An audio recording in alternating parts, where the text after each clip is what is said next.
Call this board meeting to order. In the absence of Mr. Agnostu, Cameron, can you take roll? Colonel Evans? Here. Mr. Grozan? Here. Ms. Ludwig? Here. Mr. Micko? Here. Mr. Naso? Here, stand for the pledge. Pledge Allegiance to the flag of the United States of America and to the republic for which it stands, one nation, under God, indivisible, with liberty and justice for all. District goals. Every meeting we restate our goals. We have 3 goals. Student achievement is number 1. Number 2 is financial prudence. And number 3 is community engagement. All the 3 of those goals work together. We've got the top goal of student achievement, obviously. Financial prudence is our commitment to the taxpayers to always use every dollar in the most efficient manner to deliver on student achievement. And then we've renewed our pledge to the community to get them engaged to help us with both of those goals so that they can help us on the financial prudence side. And we're going to announce some new members of the finance committee as we reactivate that committee. We've got some great volunteers there. And we do the same thing with the facilities committee where we have some great volunteers there who help us on that side of it. And then there's a million different other places in which that all occurs. So we're excited about that. And with that, we'll move on to recognition. And we do have one for the dune buggy. We do. At this time, I'd like to introduce Vicki Turner, Director of Technology, for the recognition this evening. Vicki?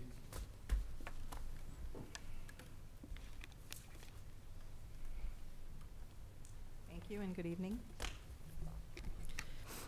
It is my pleasure to introduce Bob Wolford to the board and share some of his story in regard to the dune buggy donation. Bob's background is electrical engineering, and he works for the Lenovo Corporation designing computer servers. Prior to Lenovo, he worked for IBM for 24 years doing workstation design, video adapter design, technical sales, patent review, and customer engineering. Bob loves to design things, and he has 13 patents in his name. He has lived in Strongsville for the past 11 years with his wife Laura and his 2 daughters, Andrea and Danielle. Earlier this year, after I spoke to the high school PTA about makerspaces, Bob's wife raised her hand and said that her husband was involved in the maker movement, which for those who aren't familiar is a movement that embraces do-it-yourself innovation and encourages creativity and collaboration. Making can be as simple as cutting cardboard to design a virtual reality headset to building, well, a dune buggy. But I will let you tell Bob that story. Bob?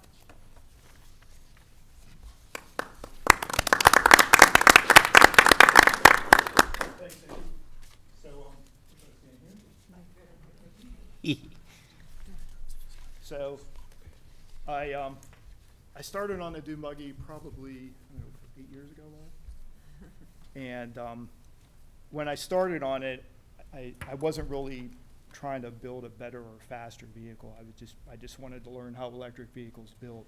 So this was before Tesla was out. It was before like the Nissan Leaf. It was before the Volt.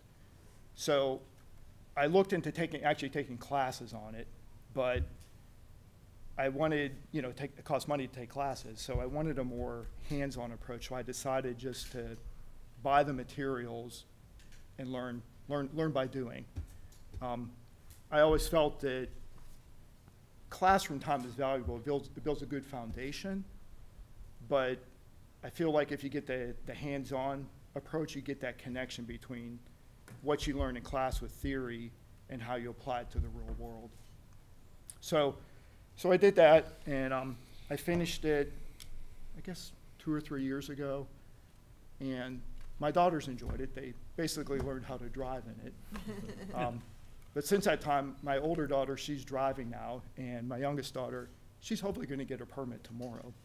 So they've kind of lost interest in it over the years since they're driving real cars now. So it's been sitting in our shed for, I don't know, like a year and a half, 2 years. Hasn't really been used that much. So Laura and I were talking, and we were thinking, well, how can we get more use out of this? And then I found out about the makerspace at the high school, so I contacted Vicki, and she thought it was a great idea. So my hope is that it inspires some of the kids to pursue engineering, because right now I think in the U.S. there's a strong demand for that. I mean, if you look at where the U.S. was post World War II, if you look at companies like Raytheon, Tektronix, HP. They were clear leaders in their field. And there are leaders in technology today in the US, but it seems like it's shifted more to more social networking, less brick and mortar companies. So I think there's a need in the US to bring back that brick and mortar hands-on industrial movement. So that's my hope with the donation. Thank you. I mean, I think that we looked at it, it's an incredible vehicle out there, and the kids are gonna love it.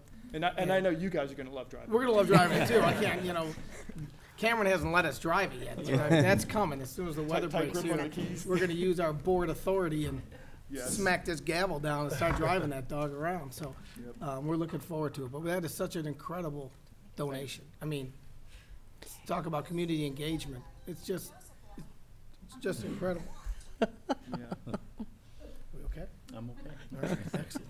Well, I appreciate it. I thank just, you. before you leave the podium, the only thing that I want to say is, more than anything else, I think it's important that the students understand your story, because first it was just an interest, then it was a question mark, then it was, using your own hands. Yeah, I mean, when So- I started with, I didn't know if I could take it to this point or not. And so the one word that keeps on flashing in my head after I had introduced myself to you is, what if it is an inspiration for one child, 5 children, 10, year after year after year? Yeah. But for you to donate that project after 8 years, thank you so much for all the children, the staff, Strongsville schools all together, because that's a big donation, so thank you Yeah, very much. You're welcome. I want to thank your wife. It's her idea to get this thing, you know. You Out should, of the because shed. I made her Yeah. help me with it some too. you know. I know Thank you for getting it out of our shop. Yeah. my It used to better be in the half always garage. comes up with the best ideas too. So, and I know what you mean about hands-on. It feels so good to do a project like that and get it done and actually works. Yeah. So that's great. Well, for me, it wasn't just the end goal. It wasn't just the end product either. It was the journey to get there. Yeah, you learned along the way. In working past challenges, that to me was the most satisfying. Can I just share that Bob has been supporting the schools, and he has had, even Mrs. Sherwood, she had him bring in and talk about engineering. He has been doing engineering seminars, I don't know, lack of a better word, for elementary school students for the past 10 years. So every year he goes and he just Eric, everyone tries to count spark that that interest. So he's done amazing things. That's excellent. Thank you both. Thank you very, very much.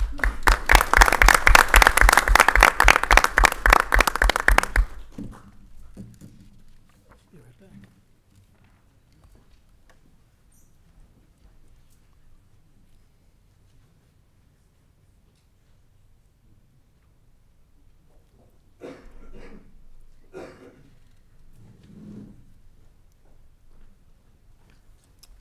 I'm back. All right, superintendent's report to the community. Thank you, Mr. Ney. So obviously, with the tragic events that happened in Florida and other states in recent months, I thought it was important to share with the board as well as share with the community the work that we do to ensure the safety and security of our students and staff. And obviously, it's a very extensive list. We work collaboratively with the police department. Mr. Breckner is kind of the lead overseeing the security and safety of our buildings, as well as our building principals. But just wanted to share some work that we do as a district to help prevent travesties like has happened recently. So one of the things we do is we have a great working relationship with the police department. They are highly trained in school safety, and they impart that training on us. So every year, every new staff member to the district is trained on an annual basis, and that's a 2 to 3 hour training by the police on things to be aware of, vulnerabilities that may exist, and then the specific training of what would you do in a situation where there may be a threat inside or outside of the building, and they apply that to real life situations. We also have a refresher every year with our current staff. So once a year, the police come in, they meet with each building staff and go through a refresher of all of the training that they had previously had. By state law, you have to have at least 2 or a variety of drills, of evacuation drills, tornado drills, safety drills, and some are a scenario, they call them tabletop discussions, and some are actual drills. They used to be called lockdown drills, but we call them safety drills in general now. At least twice a year that's done in our buildings, and the Strongsville Police Department is a part of those. So those are not just, hey, there's a threat. They put scenarios into place. So for example, they'll get over the PA and say, there's a threat in the 300 hallway. And our teachers and staff have to make the decision, do we stay and hide in the classroom? Do we evacuate because of where the threat is and where we are? Or do we get ready to fight? Or do we barricade our door and hide, as we've said? So we've had actually practice of barricading our doors, and they've been taught how to barricade our doors and how to use chairs and certain types of doors to remain safe. We've had at some of our buildings where they've actually evacuated through the windows to get to safety. Folks know their point of safety within the city, so it's putting that action into practice, and then the police debrief. They go around and talk to people about what they did well, what they could improve on for the next scenario that we go through. We also have secure radios in every building and every facility that has students. That's a direct communication to first responders. So as a school district, we do not have to call 911. If there is an emergency in one of the buildings, we push a button on this radio. It makes a horrendous sound down at the call center down the street from here, and they can hear in to everything that's happening in the building. And so we test those every month. We work with the police, so we have that piece, which is a great enhancement to our security. We have extensive camera coverage over all of our facilities. Our entrances are secure through a magnetic locking system. There's an intercom, there's a camera there, and folks get in and out through our trained staff that allow access to our buildings. We do have a badging system. Everybody that's in our buildings either wears an ID tag or has a badge that's based on a scan of driver's license when they visit our buildings. And we also collaborate with our police department during times of need. So if you were by one of our buildings today, you would have seen an enhanced police presence around our district today. Not because there was any threat at any specific threat at any of our buildings, but because that we wanted to give a sense of security, and the chief wanted to give a sense of security, and they will be there. They were there today, and they'll be there throughout the week next week. The chief has always also sent a clear message that he wants officers in the areas of each of our schools to be there on a frequent basis. We just gave him an update about how that's happening and how that's working. And so even in typical times, they should be in and around the property on a weekly basis. There has been a recommendation for an SRO at the middle school. That has been, from the information that has been shared with me, that has been approved by the council in the budget, and I know Councilman Carbone was here. There he is in the back. They are working diligently to consider that matter to add officers to the force so that we could have an SRO at the middle school. Again, when you look at a staff of over 100 folks, you look at a student body of almost 1,500 students, again, that added level of security is something that we need, and I know the chief and the mayor both concur with that assessment. And then we have a variety of precautions that are embedded in our district facilities that we don't talk specifically about, but that are important to our overall safety plan. And I just wanted to highlight the picture in the upper right-hand corner. This is under the right side, the shortcuts of every website that we have in the district, and you could see it says, "Stay safe, speak up." You click on that button, it will take you to an option of either online reporting, and it could be anonymous, or it could be given, you can give your name, or there's a phone number that you could call to report any type of behavior. It could be from, bullying to student issues to concerns about weapons or violence. We've used this system for the past few years, and the great part about this system, and we've used the state system as well. The Ohio Department of Education has a system as well. We stopped using that because it doesn't communicate as efficiently and quickly as this one does. So if somebody gives a report, there are human reviewers of the reports, and Mrs. Pelko and I quite frequently get phone calls to say, you have a report, we think you should look at it now, so it's not sitting in your email. So that's been a great support for us, and we've folks have used that, and we've gotten those calls throughout the school year. So this is what is currently in place. This is the partnership that we have with the police department and the city and what we're doing. Obviously, at every time throughout the school year on a consistent basis, we review our safety plans. I actually met with the chief last week to review safety plans and where we're at and where we're going as a district. But this is a time where we'll also be looking at all aspects. What are our areas that we can increase to ensure the safety of our students and staff, which is the utmost priority for us as a district. So I wanted to update the board and our community as to what we're doing. We feel that we're in a very beneficial spot in terms of our overall safety plan for our buildings. But again, we're going to continue to review, enhance, and move forward to make sure we're doing everything we possibly can. Good job. The one thing I would, I know Duke has some comments. The one thing I would say is I'd like that, that safety, stay safe, speak up. I'd like that communicated to the students. Like, every student should know, should be told where that is and where to go for that. And we should continually remind them that if they hear things, they should be reporting them. There were a lot of warning signs with this last incident and with almost every incident that go unnoticed or unreported. People are afraid to report things, but I think if we make that communicate that that's where you do it and it's secure and we let every kid know, we might get some funny, we might get somebody who just puts something in there or whatever, but I'd much rather have that problem than them not know where to go.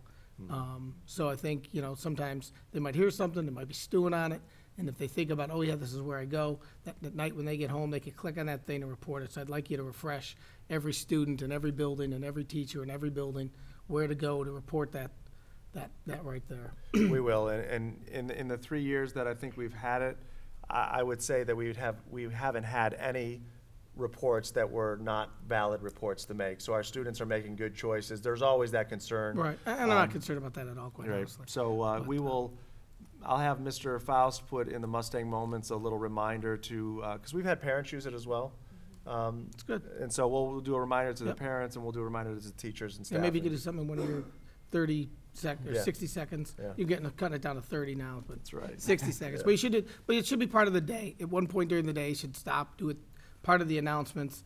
While they're standing for the pledge, Yeah. you could inform them of that button. And then also the other thing I think that's important is that we think about anyone who we think is a potential risk, and we just go back and review and we think about it, and if we have to look at social media, or if we have to do whatever we have to do, but if there's anyone who we think, because now as they go back and they think, they'll go, well, it kind of stood out. Well, if maybe there's somebody we need to think about again and talk with the SRO and say, these are of all the kids we know, these are the kids that possibly could be at risk or whatever, and just think about it, Right. I'm not singling anybody out, but I want to single out people who are potential problems, so. Well, one of the collaborations we have with the police department is that if there's any threat that is notified to the district, whether it be social media or secondhand, the police are involved. Yep, I know So you've given me reports of that in they're the past. notified every time, and we've built that communication piece into place, and so, they do their investigation, we do ours and collaborate, but, we feel we don't want to take any chances of saying, well, that's not credible, let the police determine it's not Right. credible. So we've got that piece in place as well. Excellent. Duke? Yeah, well, I just want to reiterate that all of us up here at the table are acutely aware of the security of our schools and our people, and it's on a review basis constantly, especially, in my background, coming from being a base commander and working with police and those kind of things. I'm probably being a pain to everybody because I bring it up all the time, but everybody up here is very concerned, not because we have any particular threats in Strongsville, but because we don't want to have any threats. And I know for my generation at least, this makes me very angry that our kids would be under any kind of threat or duress or have to even know about run, hide, fight, because that's not something kids should be worried about when they're there to get an education. So we're trying to take every prudent step that we can possibly take to enhance the security of our buildings, enhance the security of our people. One thing I would ask the parents out there that is an issue, a concern for me, and I'm sure it is for the other board members, is the issue of what we call piggybacking. And that means if they're not going through a main entrance where we have staff that are kind of looking at seeing who's coming in, but we have a side entrance to the building, somebody's going out to an athletic field, and there's somebody else out there that's trying to get into the building, and because the door opens, they get a chance to get in behind or right after the legitimate student coming out. And I would ask the parents to please tell your kids, don't let anybody piggyback. When you're going out of a building or whatever, make sure the door closes behind you. And I don't care even if you recognize it's one of us, they should be going through the front doors and being screened properly. And we really could use your help to make sure that, you know, because it's easy to just leave the door open or just, you know, push it open and somebody could sneak in right behind you and do all kinds of damage. It doesn't take long. So I would appreciate it, I know the board would appreciate it if we could get parental help to, you know, ask the kids, don't do that. So there's lots of other things we're looking at, but rest assured that it's always on our mind and something that we constantly review. Thanks. Thank you. Mr. Nasa? Yes. Can you confirm for the people in our district that the SROs are in uniform officers? They're not like plainclothes officers walking around the buildings that? Correct, yes, they're Okay. in full Strongsville police uniforms. Officer Koenig, who's at the high school, is always in uniform. You'll see his police car out there every day. We did talk about options when we were looking at the middle school SRO and felt strongly that, you know, there's a variety of options you could look at, but a fully uniformed police officer is what is needed. And that's what's been requested and is now in the hands of the council to determine whether it's gonna happen or not. Okay, thank you. All right. In addition to the report to the community, I did want to share that we are kicking off our community conversations for this year. We've switched up the format a little bit. We did a survey of the community, got feedback as to what they wanted to hear from the district. We put a lot of that in our State of the Schools address in January. The rest of it we are going to do in 4 community conversations. So that's going to start on the 27th. We're going to be in the auditorium of Strongsville Middle School. And we're going to be talking about gifted services, honors, and AP programming. In the next slide, I'll give you some details of what that looks like. We already have had planned a school safety session. It's going to be at the Strongsville City Council's chambers. It's going to be in partnership, the school district and the Strongsville Police Department presenting together. And then April, we'll be preparing our students for life after the high school at the High School Media Center. And Mays will be at the High School Media Center as well, talking about the integration of technology and education. The one change we have made, last year it was just an open question and answer. This will be a presentation from those that will be there. So it'll be an hour long, so we're thinking about a 15 to 20 minute presentation, 15 to 20 minute panel discussion, open dialogue, and the remaining time will be for any individual questions folks have with the members that will be present. And at this month's community conversation, it will be Aaron Green will be there, I will be there, Steve Dietrich from the middle school, Mark Smithberger and Brian Tamino from the high school. And we are going to talk about what does gifted mean, how are students identified, what programs do we offer in our district. We're going to take a look at what that looks like at each level. You know, if you're deciding honors for the first time in 6th grade, what are expectations of those quarters or courses? What does honors and AP look like at the high school and determining what AP courses are right for your child? And then what does that transition from middle school to high school look like? So those are the topics we're going to address. After those topics, there'll be an open panel discussion to get questions and then individuals thereafter. So we hope that folks that are interested will come out and join us and we'll have a good discussion. And that concludes my report to the community, Mr. Naso. Excellent. Public comment? I don't think we have any. Oh, uh-oh. Fill out a slip? The councilman's coming up. I don't see a green slip, Mr. Councilman. But we'll, Jim Carbone, 12462 Saddlebrook Lane. I will be the council liaison to the school board again this year, so it's a pleasure to work with you guys. And I want to thank you guys for your dedication to the schools and the kids This is our first year with Strongsville Schools with my son Michael at Sarar. The staff has been unbelievable. It's everything I thought it would be and everything I remember as a kid when I went through the district. So thank you guys very much. I also wanted to let you guys know that we have an awesome opportunity next Thursday at 6:30 at the Strongsville Rec Center.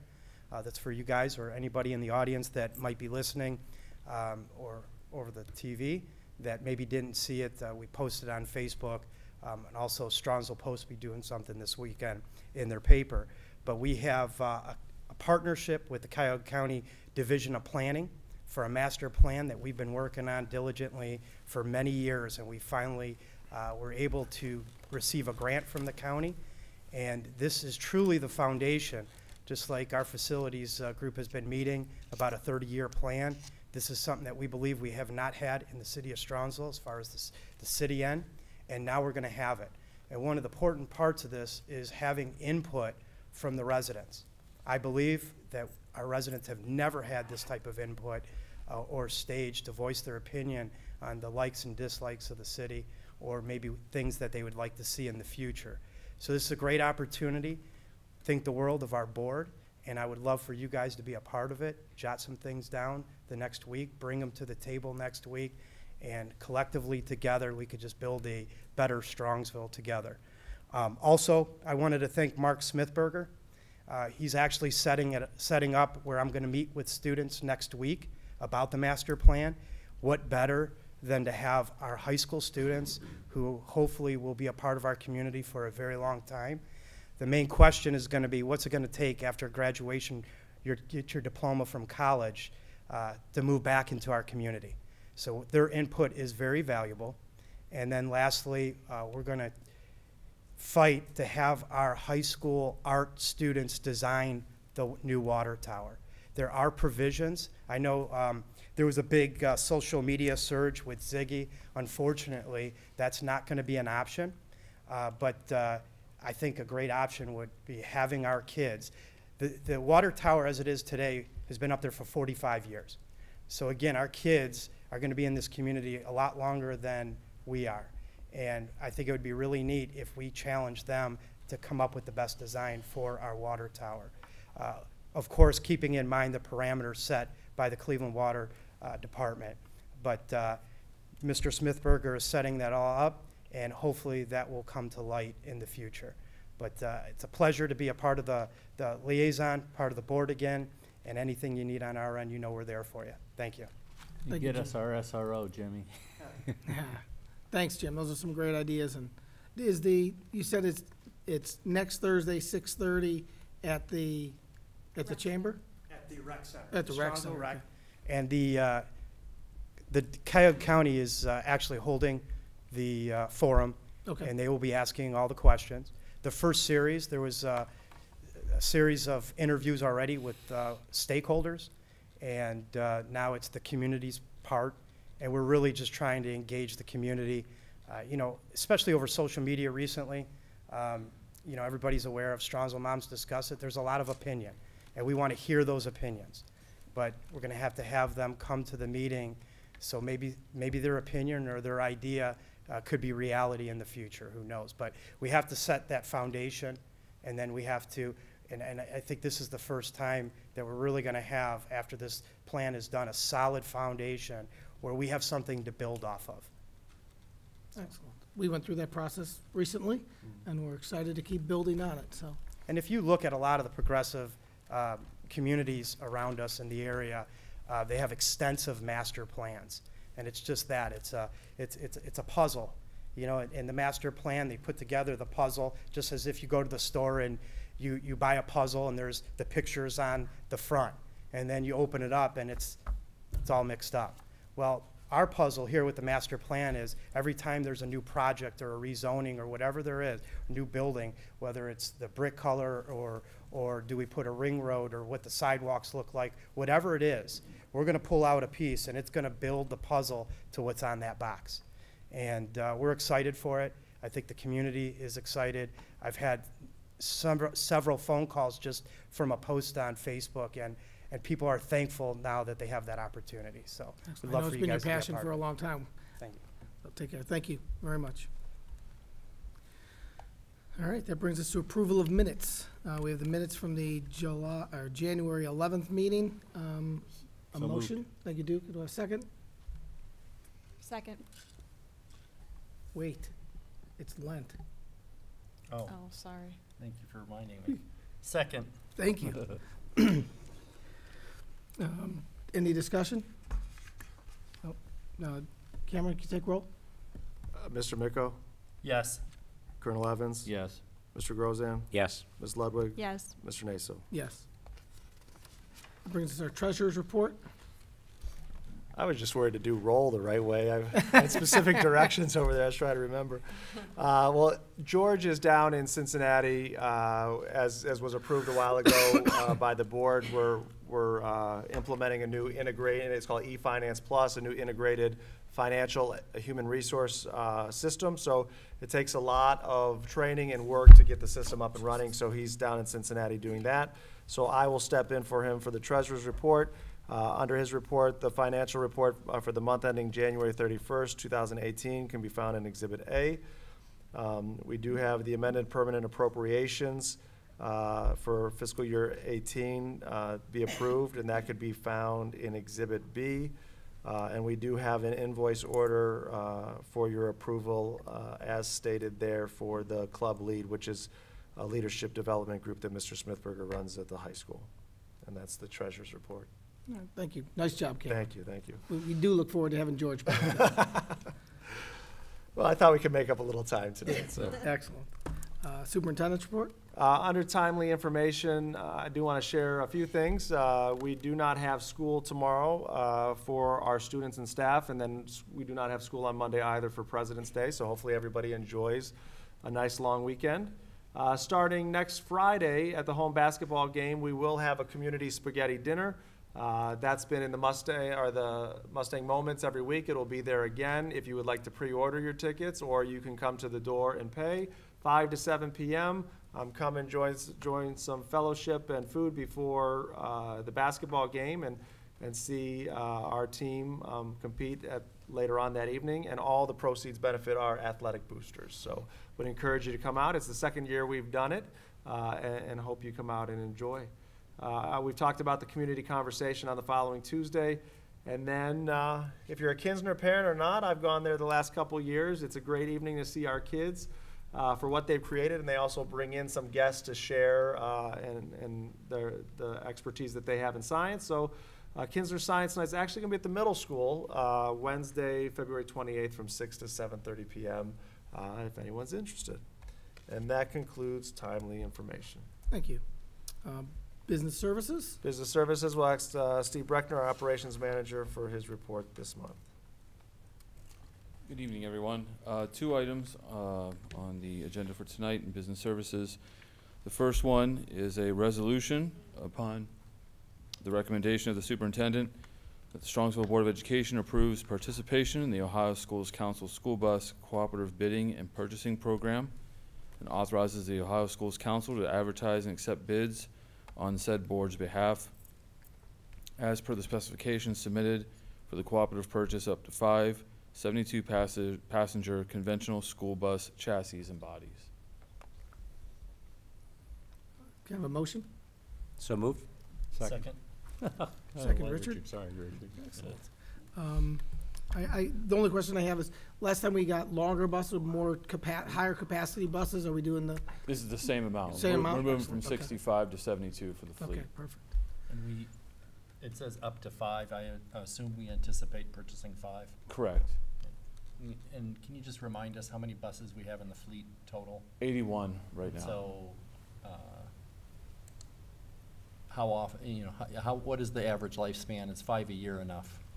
Yeah, 5 years enough. I've talked to Mr. Patton, our mechanic. 5 is enough. We're decommissioning on average 2 to 3 a year. The average span, depending on weather, I know that sounds, but the more salt on the road, the harsher the winter, the less that bus is going to have as a lifespan. So we've been very fortunate with the maintenance crew that we have. Without having the data in front of me, I apologize.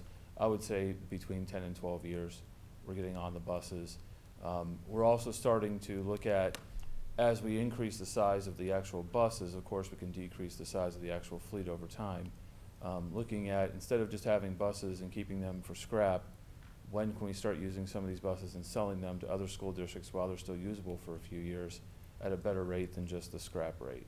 So that's also some of the decisions that we've been making, and we'll continue to evaluate as we consolidate the fleet, as we have larger buses in the fleet. Thank you. And please keep in mind also, it's not just our discretion when a school bus goes away. You know, the state of Ohio, state troopers come in and they do their independent inspections on these buses. And the salt just chews up floorboards like nobody's business. So it's not just us saying it's time for this to go away. It's someone actually saying this bus can't be used anymore. So Are we still working on the chassis wash idea, or I know we talked about it at one point. Still looking at it, looking at options. I have a vendor I was talking to that has a unit that we could possibly use. The issue that I'm dealing with right now is, where does the runoff water go? There's a lot of regulations, a lot of controls on that, justifiably so. So I'm trying to look at a spot on our... Pumping it out to Pro Road's not an option. I know the geese are enjoying that pond back there, and we can't touch that at all. So just trying to find an area that we can put It'll get wetter and a salty. drain to go to the sewer system if necessary. Unfortunately, it's not as easy as just pull the Yep. buses over. We have to look at the infrastructure, where's the water going, and that's under evaluation Okay. and I was just wondering how consideration. that was doing. I know we talked about it a while back. so Okay. Any other discussion? I'll take a vote. Cameron? Mr. Miko, Yes. Mr. Grozan, yes. Ms. Ludwig, Yes. Mr. Naso, Yes. Colonel Evans. Yes. The second item on there is a gift by Miss Erin Sullivan Lally. Donated $50 to pay for student fees for students in need. And that concludes the business services report. Thank you. Thank you, Steve. Next up, we have Aaron Green, Director of Curriculum, with the curriculum report for this month. Good evening. Tonight I have 4 items for your consideration. The first one is the high school program of studies. A recommendation for the approval for that for the 18-19 school year. Second item is a student-teacher agreement as shown in Exhibit C, and that would be between between Strongsville City Schools and Concordia University, Chicago. Number 3, or the third item, we have a student-teacher methods field placement, and that student will be placed at Chapman Elementary School from March through April of this year. And last item, school counseling internship, placed at Strongsville Middle School, and that one will be from August through May. Thank you. Thank you. Thank you, Aaron. We do not have any items for student services this month. And next is Assistant Superintendent Jenny Pelko with the Human Resource Report. Thank you, Mr. Ryba. Good evening. I have the following items under Human Resources for your consideration. Under E1, resignation of a non-certificated staff member, a resignation of a certificated supplemental. Under E2, an appointment of non-certificated leadership. We welcome Carol Lake as our new Assistant Treasurer. We also have an appointment of a non-certificated staff member, appointments of certificated substitutes, and appointments of non-certificated substitutes, 1 certificated tutor, and certificated supplemental contracts paid upon completion. Under E3, changes in status for non-certificated recalls from a reduction in force status, changes in status for non-certificated staff. Under E4, stipend for administrative summer school administrator. Under E5, contract recommendations for non-certificated staff. Under E6, certificated medical leaves and non-certificated medical leaves. Under E7, 1 unpaid medical leave of non-certificated staff. Under E8, volunteer chaperones and volunteer coaches. And that concludes my report. All right, thank you. We have no items under technology this month, so that ends the superintendent's report. I think we're gonna have to designate Jake Parsons as our Swiss Army knife employee of the month. I mean, his name comes up on, he's, He does. He's And an phenomenal active, at involved, everything he phenomenal does. guy, He does so. a great job, yeah. yep. Oh my gosh, he shows up under everything. Thank Jenny, goodness. I just want to confirm, I know it's true, but with the dates, but our volunteers, especially for the Kids Hope, are background checked. Yes. And that's not just a one background check and you're good forever, it's every 5 years. Correct. Thank you. Excellent, all right. Nothing under technology. That brings us to our reports. Polaris. Thank you, Mr. Naso. Just a couple of shout outs today. I wanted to start by thanking Dr. I hope I'm getting the name right, Quareb Syed, but Dr. Syed is, excuse me, a cardiologist at University Hospitals. And on Valentine's Day, he visited the medical detectives at Strongsville Middle School. And the medical detectives is our gateway program at the middle school to help kids get interested in different careers. So it was great that Dr. Syed took some time off and visited the class and told them what it's like to be a cardiologist. And it wasn't lost on me that it was Valentine's Day. In addition to that, a couple of congratulations. Our Polaris students in the business students in the business technology program went to their competition, their regional competition, and a number of the students in that program were successful and will now go to the state competition. Some of those students from Strongsville to congratulate are Garrett Green Sr., who placed 3rd in banking and finance, along with placing 3rd in personal financial management. Faraj Silmi from Strongsville placed 1st in fundamental word processing. Eddie Malyavani placed 2nd in fundamental word processing. Smit Patel from Strongsville placed 3rd in advanced word processing. And Faraj Silmi also got a 1st in basic office systems and procedures. And Smit Patel also placed 3rd in advanced office systems and procedures. And Michael Matula placed 1st in the global marketing team. And so we congratulate all of them on their accomplishments, and we look forward to the job they do representing us in states. And then another important shout out is to Chef O. And Chef O recently received a, I've got to get the exact wording.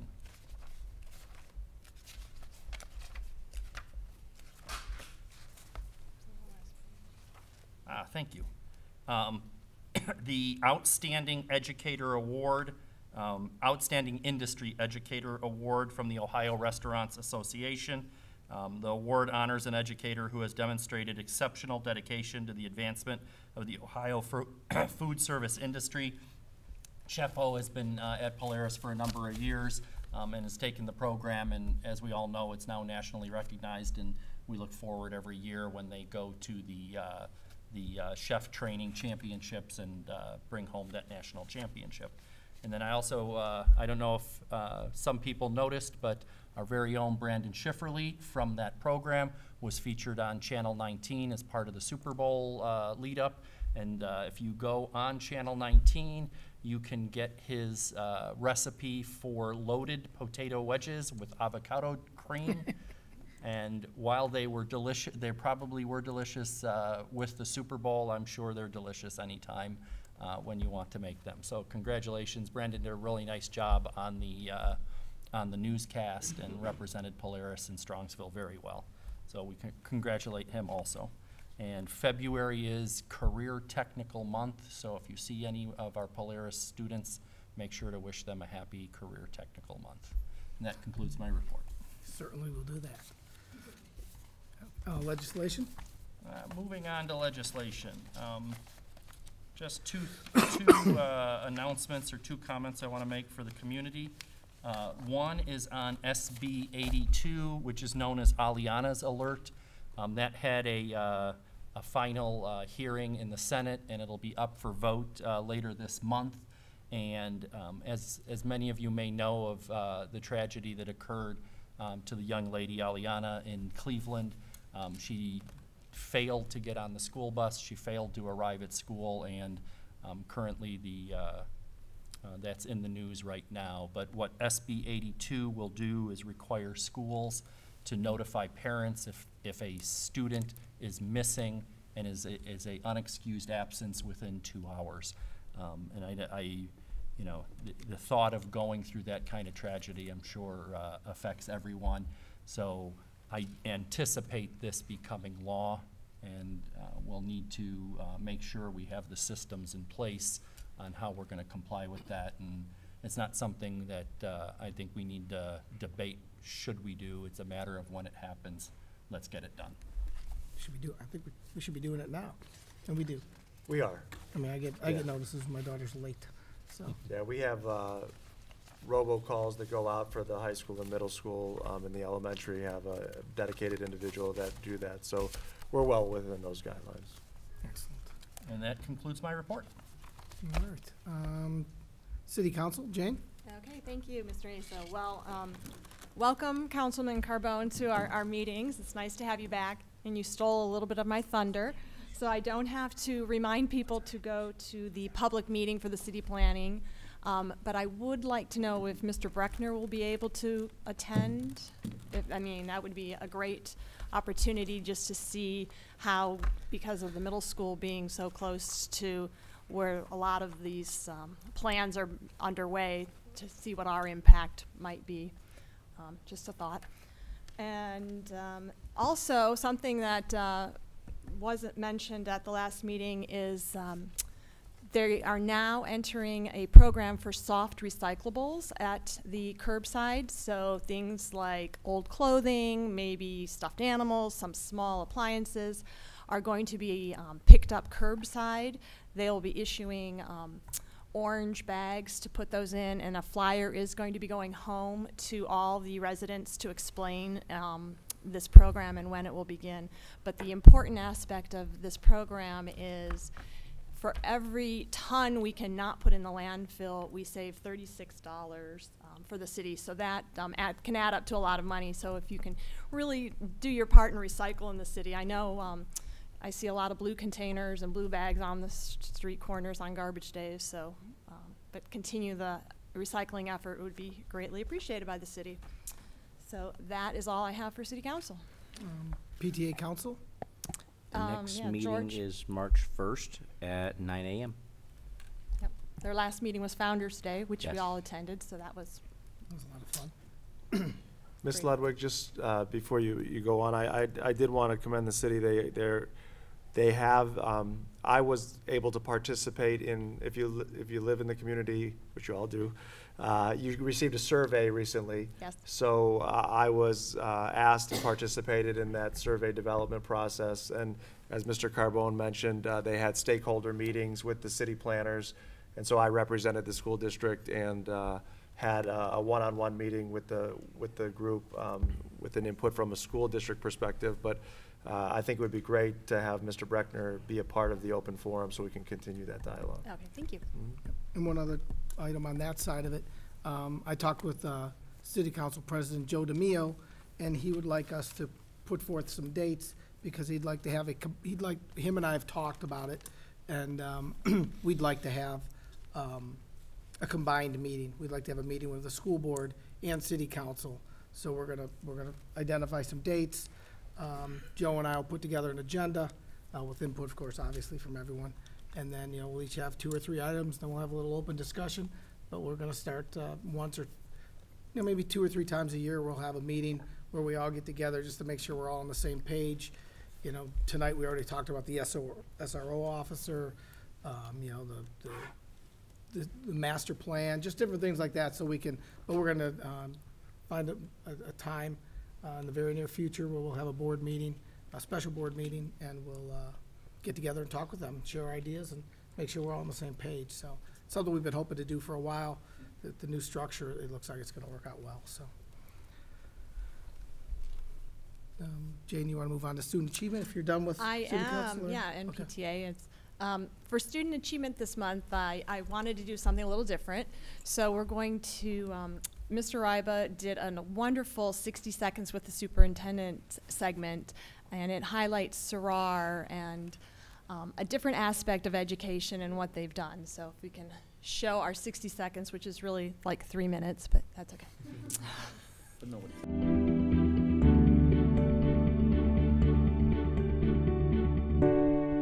Welcome to this week's episode of 60 Seconds with the Superintendent. Well, as a school district, we're always focused on helping our students succeed academically.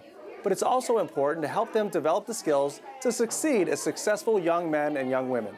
And we're here today at Sarar Elementary School to see how our 4th grade teachers are helping our 4th graders learn about giving back to our community. Let's take a look. Go ahead and start. I think this is a perfect fit for this building. I think that's one of the things that makes this building unique and stand out is how inclusive it is. So when this opportunity came to rise, it was naturally a perfect fit with our population here at Sarar and just giving the kids the opportunities to do something and give back. It was fantastic. We adapt and modify toys for kids with disabilities. So we take battery-operated toys like this one, and what we do is we add a wire. So we teach volunteers how to solder a wire with the jack on it so that an ability switch can be plugged into the toy, and then when it's pressed, it will activate the toy, which could then lead to the kids powering wheelchairs, turning on lights, things like that. You did do it. Good job. So the kids today will be learning a little bit about circuitry. They'll be learning how to take a toy apart, how the electricity flows through it, and how to put a switch in parallel with the original switch, and then put the jack on the end. The students are fantastic to work with, especially today. We're working with 4th graders. They're very inquisitive. They want to know how things work. They have no fear of taking the toys apart and learning. That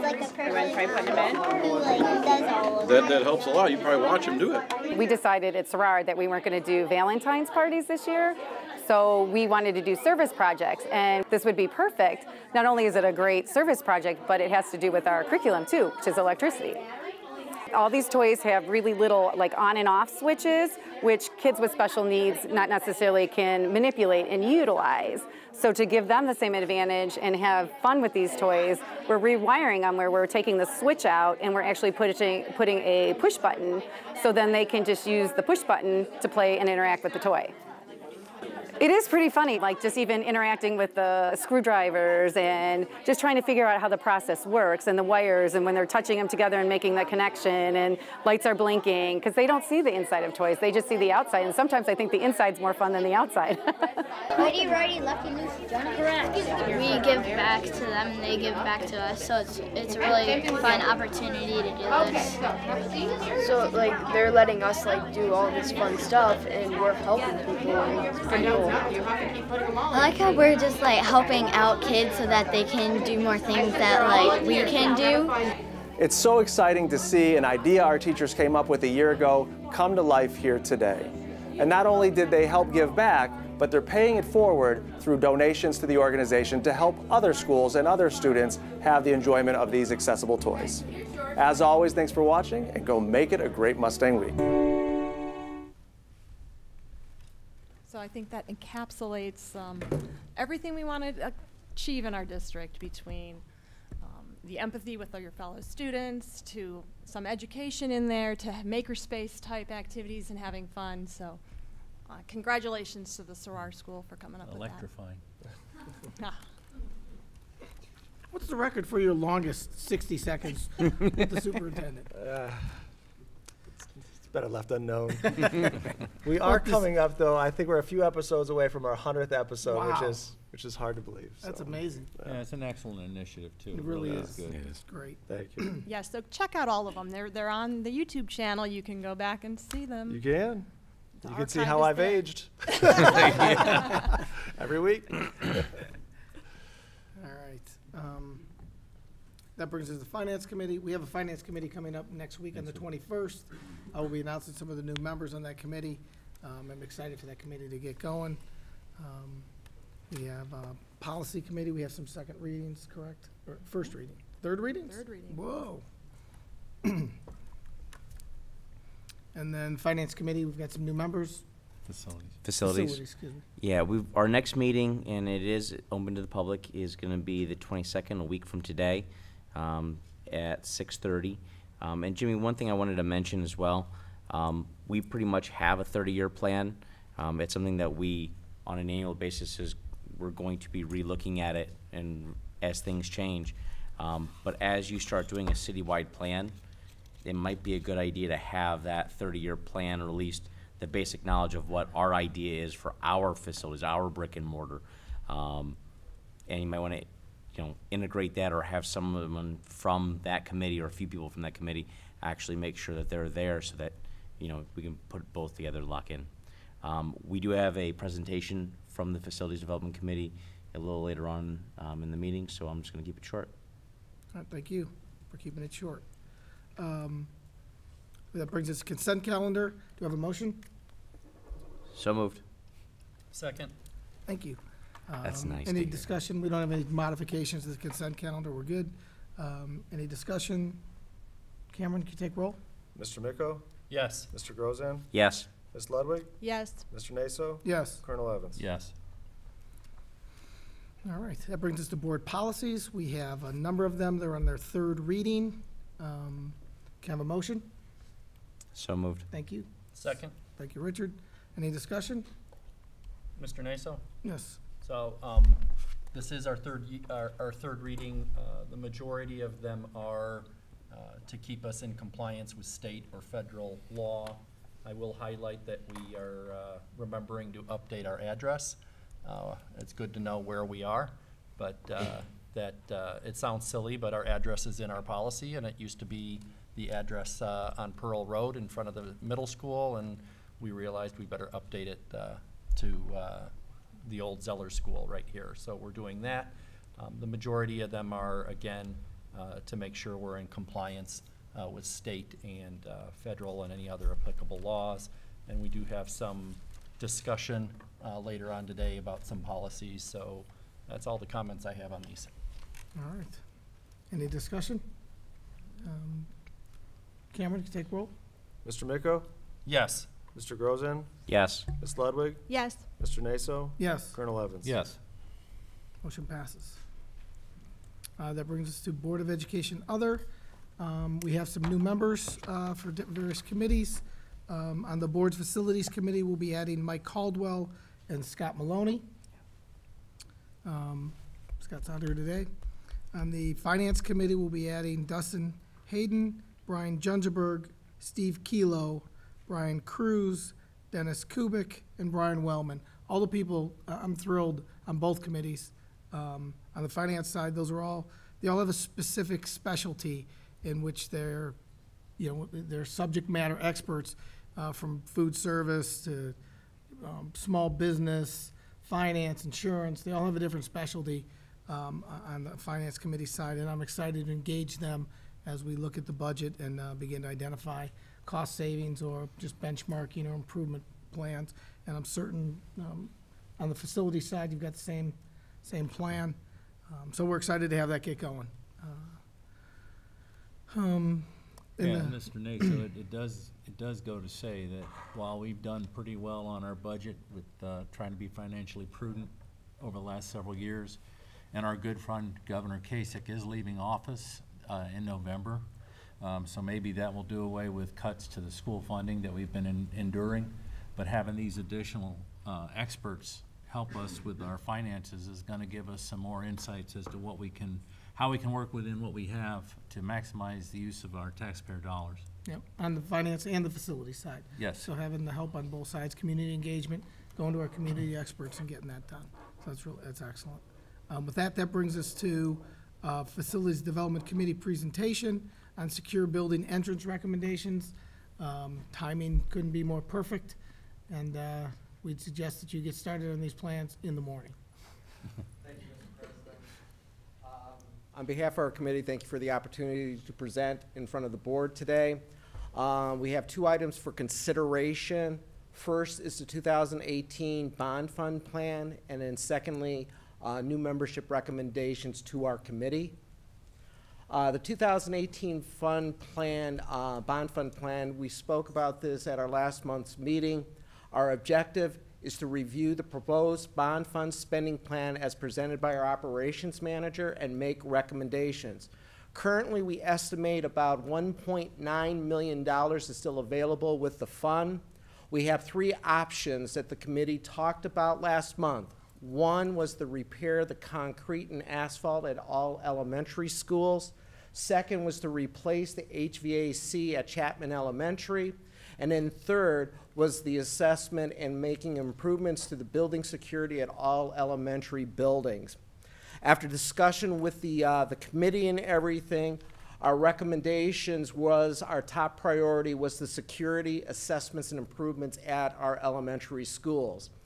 After that recommendation, we would review the proposed cost and prioritize the remaining funds for the HVAC and asphalt and concrete repairs.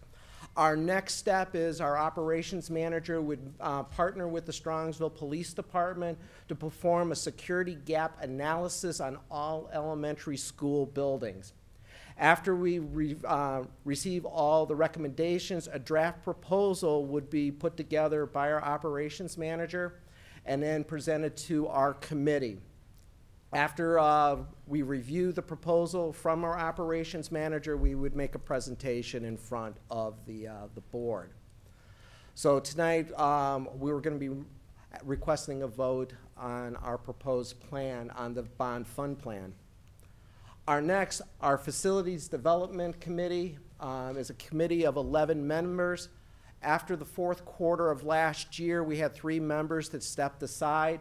Tonight, we are requesting that we add 2 members to our committee, Mike Caldwell and Scott Maloney.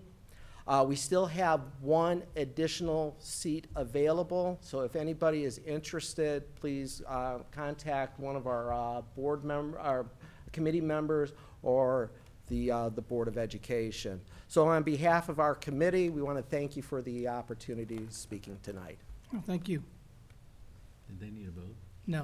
Okay. Nope, by Yeah. reading their names. I Yeah. mean, No, I mean, do they need a vote on their plan for the 1.9 million? and not till No. they presented, I think. We already have asphalt, concrete, and Chapman in the hopper. We're already down the road 50% with those plans. Chapman's an easy one. Chapman is an all-electric building. It costs us anywhere between $120,000 to $140,000 per year to heat and cool that building. Our estimates, Mr. Breckner was able to reduce the price of the conversion of that building from electric to gas, which would save us close to $100,000 per year. That alone the payoff for that conversion would be less than 4 years. That's a no-brainer. Asphalt and concrete have just been something that this district is in desperate need of in all our elementary buildings. But one thing I can say is Mr. Breckner and I have already spoke today, and we'll be visiting a couple elementary buildings and starting the process for our security and review of those entrances starting tomorrow. So we're on top of it. We're going to start putting together some plans. We are going to get a few people involved, including our police department, also getting Roger involved as well. He saved us a lot of money. It was great guidance for us in the middle school and the high school projects. So we will be taking stakeholders and getting them involved immediately, especially with what happened in the past few days. We need a good review, and we'll bring a lot of that information back to the group and the committee, and that committee will bring it back to the board. Excellent. I see several facilities committee members here tonight and like to thank you publicly. You've done a great service to the community. Really appreciate that, and look forward to I think all your recommendations are solid. So you got my support for sure. I'm sure everybody else on the board feels the same way. Thank you, George, too. And I did want to share with the board and the committee that I did meet with the chief and talk about what was being recommended here tonight, and he shared, just let him know whenever we're ready to start collaborating and going through the buildings, and he and his team will be there to give their expert opinion as well. So they're ready to go as soon as we are. Excellent. Okay, with that, we've got 2 policy discussions to bring up.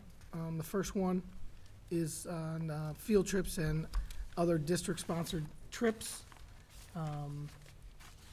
We've talked about this in the past, and we kind of we kind of iced it for a while, but I wanted to bring it back up and make some recommendations and finalize this. I know that you got some input from some of the foreign language teams, so you want to, yeah, I can, you know, I think Duke, we have your recommendations, I think also, and it's right up there. And you want to read those, or you want to cover what your recommendation is? Yeah, I mean, I don't have to read it to you up there. Basically, it just adds a paragraph to the existing policy to take into consideration that overseas trips are, by their nature, there's higher security risk, there's more volatility involved with that, and all we're asking here is that once a board approves a trip far out, that we get updates as we go along, get closer to the actual departure date to ensure that nothing significant has changed.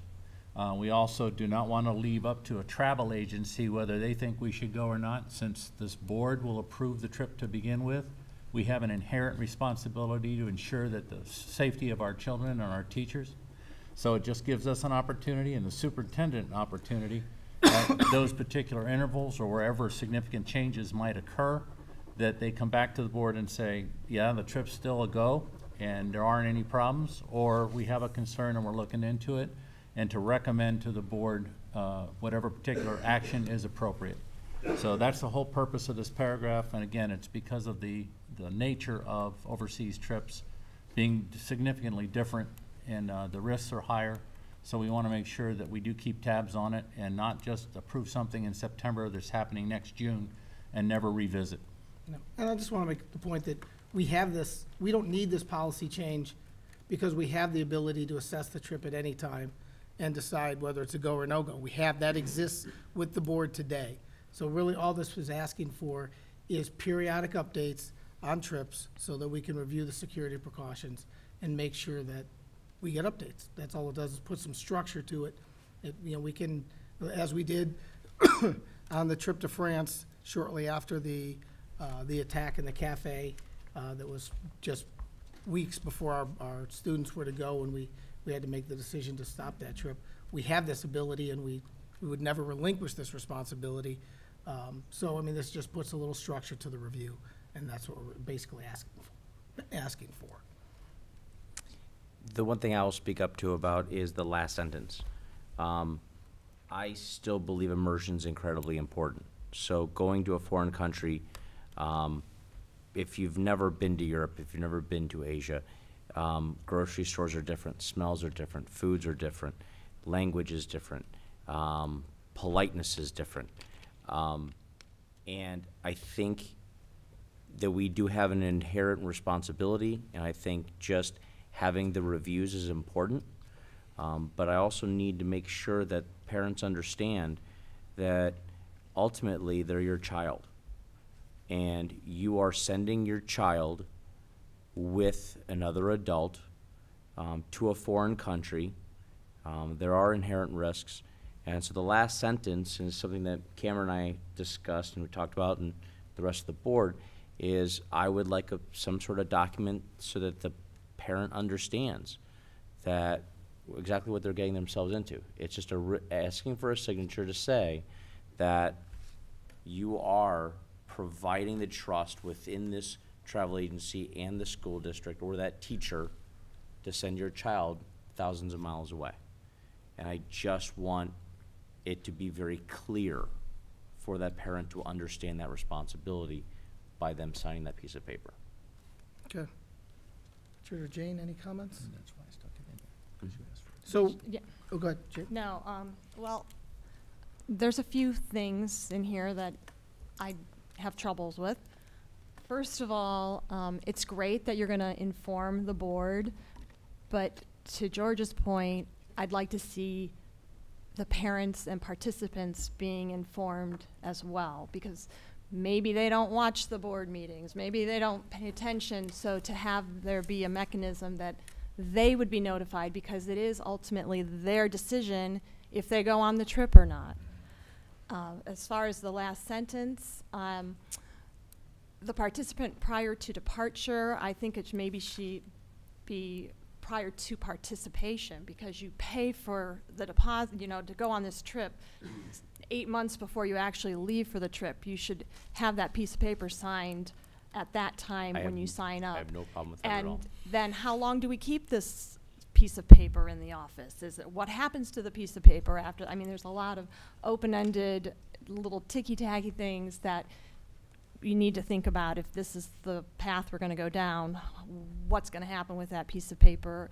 And have we consulted our legal department, or one of our many lawyers, to see, because this is basically opening us up to, we're assuming all responsibility and we're kind of absolving the parents of responsibility, because if we don't cancel the trip and something happens, well, you should have canceled the trip. That's what we have now, though, Yeah, Jane. but We have that that's- now, and we're not, Yeah, remember, it the says last there in part the last saying, paragraph. is telling them that they're ultimately responsible for the no-go or go decision, and that when we currently have the responsibility, whether we Has any cancel the lawyer trip or not. looked at this? Has any? I have not. If this is the direction the board would like to go, then the next step would be to say, to share that with them.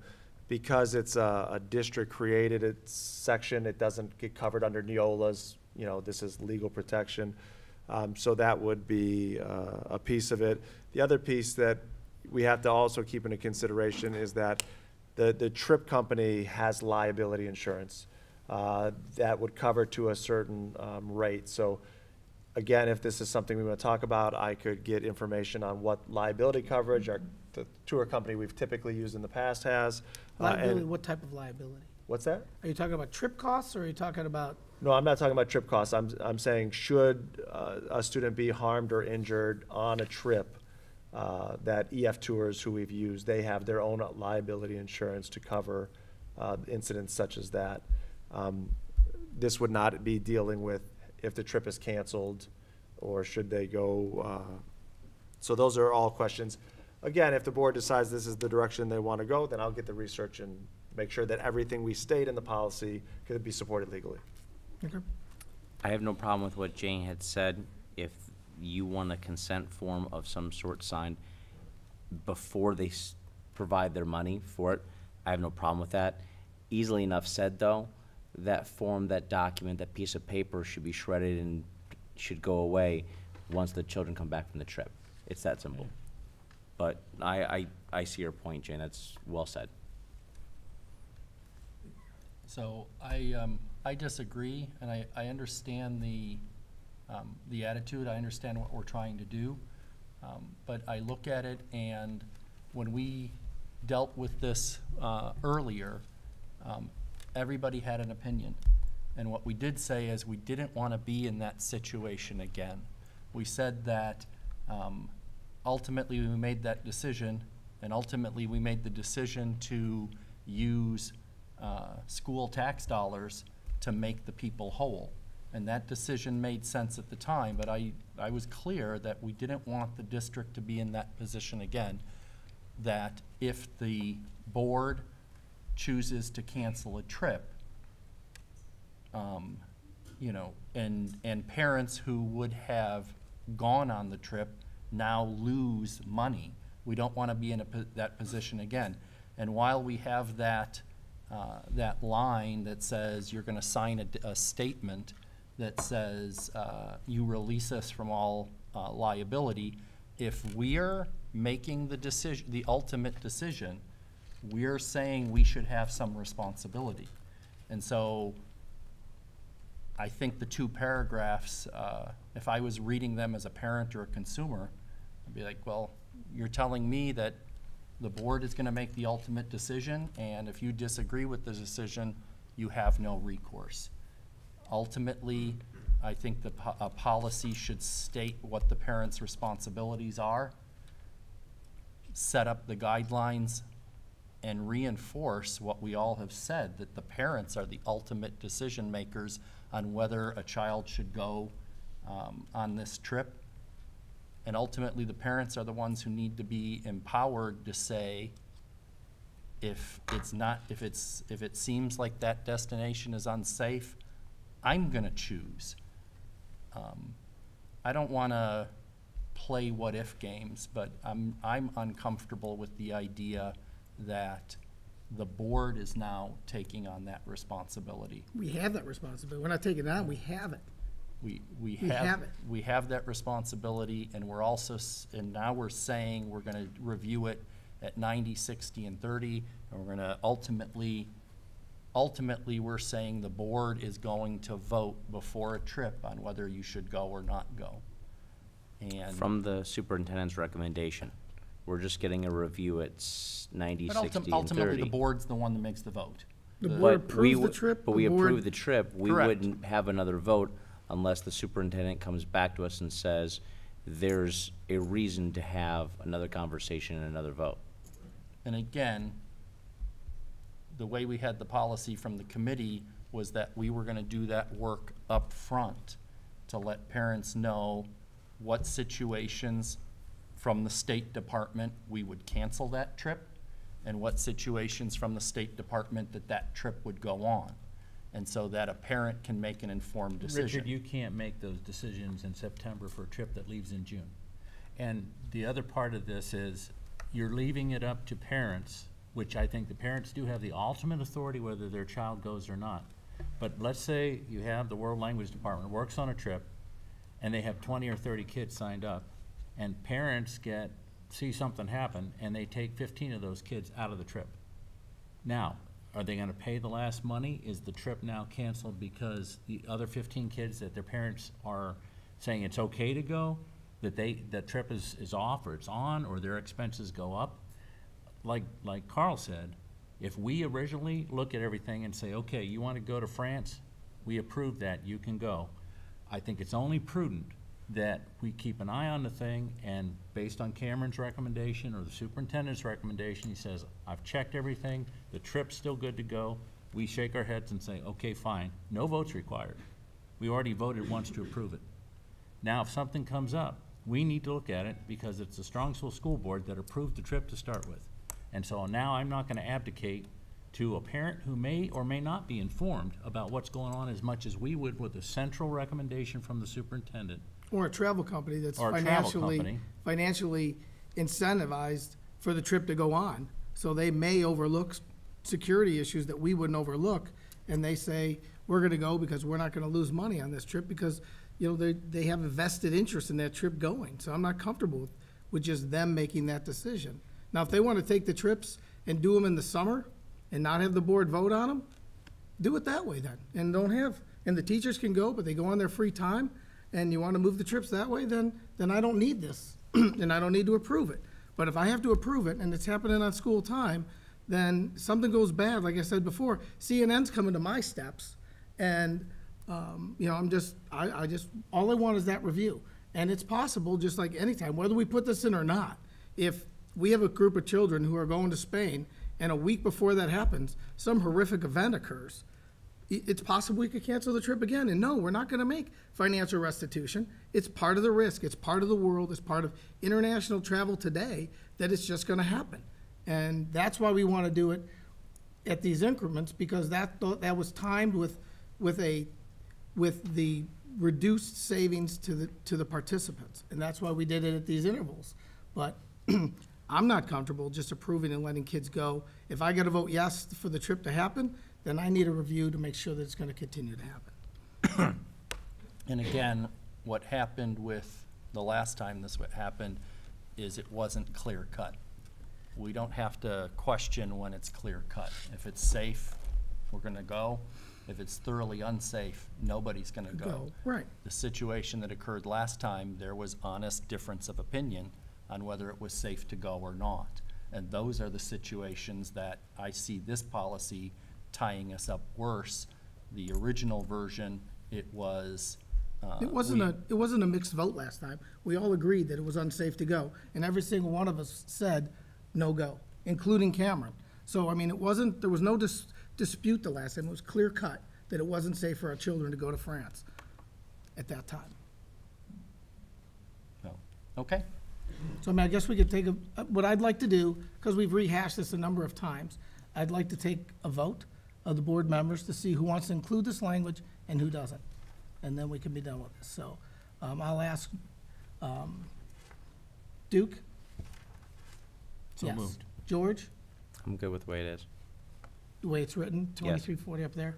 Except for, and the only changes is, I do like I what like that Jane too. had said. Yep. It needs to be a signature at the time that someone gives us And money. I like the idea of sending whatever And we then the have. document should be destroyed at the end of the trip itself. I don't know what that Prior to does. deposit. instead of That's before. fine. But anyways, and I That's like fine. the idea of sending the information out, like Jane the said, parents. to the parents at the 60, 30, 90, so they have a little information of whatever we see. I think that's a good idea as So well. why don't we take and reword it and then bring it back again, rather than trying to hash it out now with what the words should be? Well, you guys are in the policy committee. Yes. We'll hand this over to you. You know what you want to include. That's the basis of what we'd like in there. Add the 2 items, and then put it into the policy, and we'll bring it back for the 3 readings, and we'll do it that way. Is that what you'd like to do it, Cameron? Well, I would suggest, the policy committee has already recommended the policy, so I would not recommend going back to the policy committee. Okay. So what I would recommend is, based on what we have here, what I heard to add is, the participants will sign upon, enrollment in the trip or determining that they're gonna go to the trip. We would add in there that, as well as the communication to the board at those time periods, there would be communication to the students and the parents at those time periods. So whatever recommendation I would give to the board at those intervals, I would also communicate those to our parents and students and trip advisors. And those are the 2 pieces that I heard. Jane wanted to add, the rest of the board had consensus to add those. The shredding of the documents, I don't think that needs to be in the No. policy, and we have records retention criteria that we need to follow. So I think we should be silent on that. And what I would recommend is if the board has consensus on this with those changes, then I would make those changes and bring it back at the March 1st agenda under the first reading. And it would go through the first, second, and third reading. The third reading would be the official vote. So really, all I need to know tonight is, other than what I just said, adding Jane's changes, are there any other suggested changes prior to bringing it back for a first reading? Can you send it to legal counsel as well before I we can see do it? that, yes. Thank you. Yep. Nope, I think that's all we got. Okay. We're good. Good.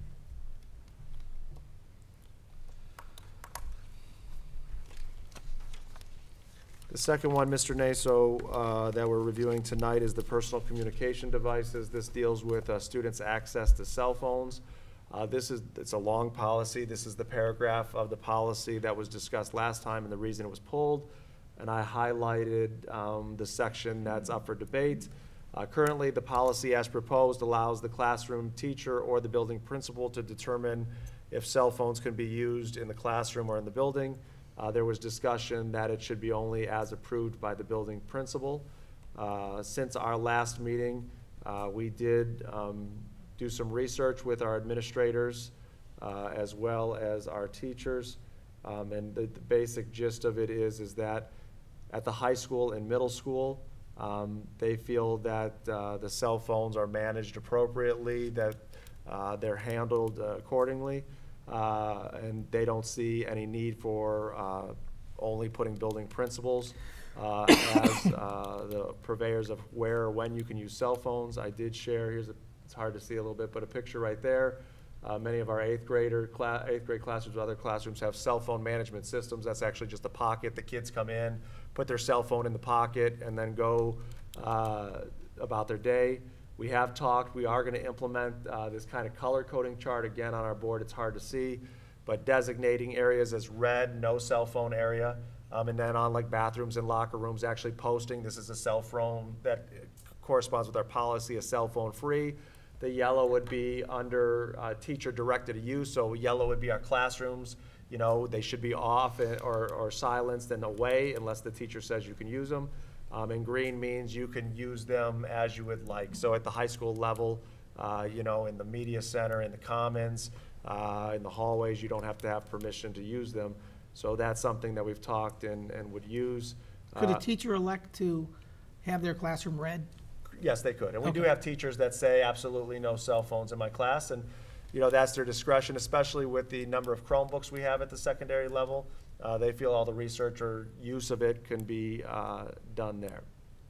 We also surveyed our teachers, and we asked them how they use them. And so you could see of the people that responded when I copied these charts, of the 113 that are here, 20 said that they don't use them at all.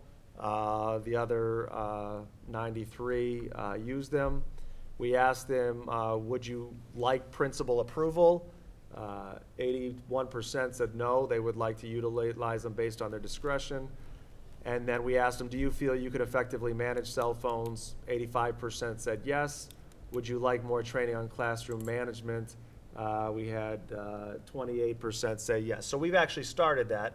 Our approach and kind of discussion is, it's the new way to be distracted in class. So when in our generation it may have been notes or talking or old school, that now it's texting and Snapchatting and Instagramming and cheating in new ways or being distracted in new ways. So it's a new way of managing the distraction with teachers. So Vicki actually had some resources. We sent those out to principals.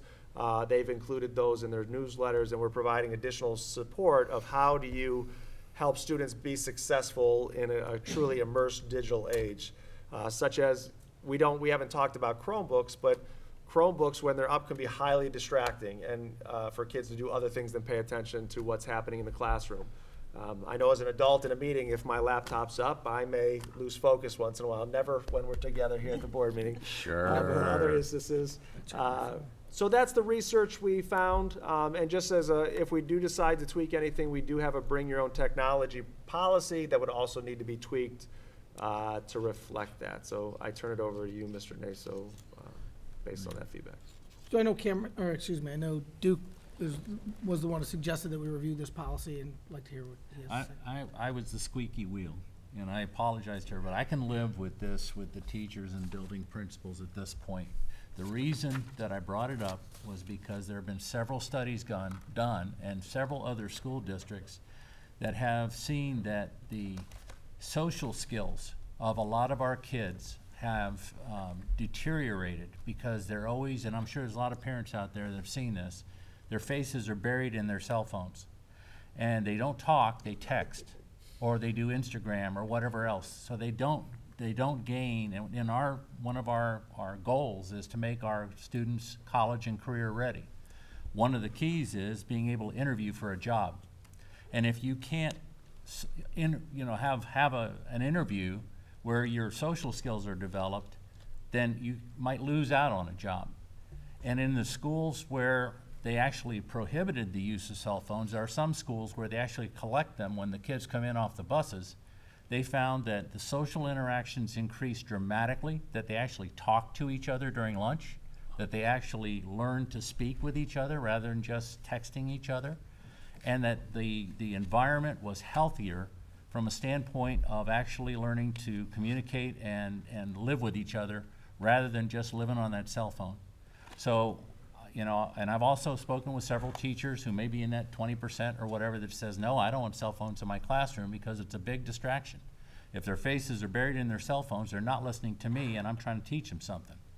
So, yeah, I was the squeaky wheel. I guess we'll try this out and see how it works with I like the red light, green light, yellow light idea that Cameron came up with.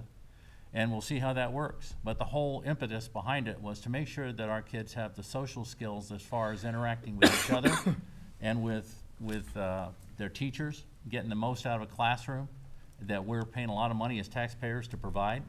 And I know, Scott, I think your son's here with us tonight. We could put him up to the podium and ask him. He might have some opinions on this. I don't know. He might think I'm full of it. But, I've seen it. You've probably all seen it as well, where our kids just are so busy. I mean, how many parents have actually even gone out for dinner, and you see two people sitting there for dinner, maybe one night a week they get to go out, and they're both buried in their cell phones. To me, that's goofy. So, we don't want to teach our kids that from high school on. So I concede the point. I appreciate the policy committee's work on this stuff, and I'd love to see this tried, and we'll see how it goes from there. I do have one question. If Mark Smithberger was to make the decision, the call, if we would say it's not a teacher decision, it's his decision, would he allow cell phones in the classroom? Yes. Okay, so that was you talked to him and that's what he said, okay. Yeah, and in the points that he made, they haven't seen scores go down. They have mechanisms for kids that are using phones inappropriately.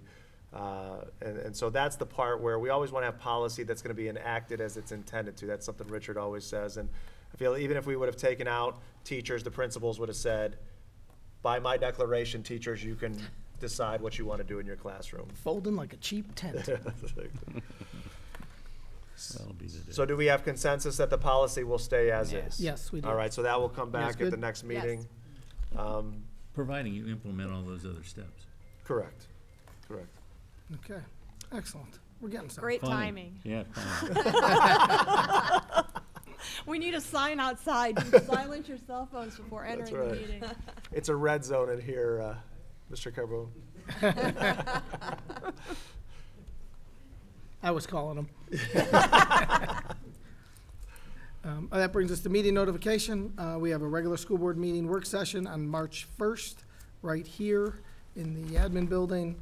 And we have a Board of Education meeting on Thursday, March 15th, right here again. And tonight, we do have need for executive session on a number of items. Yep, to consider the employment of a public employee or official and to discuss details relative to the security arrangements and emergency response protocols for the Board of Education. Negotiation update? Sure, we could do to review negotiations or bargaining sessions with public employees. Okay, I don't believe we'll have any public, oh, wait, we need a motion. So moved. Second. Thank you. Take roll. Mr. Miko? Yes. Colonel Evans? Yes. Mr. Grozan? Yes. Ms. Ludwig? Yes. Mr. Naso? Yes. We'll enter an executive session at 8:40, and we have no public business, so we won't be resuming afterwards.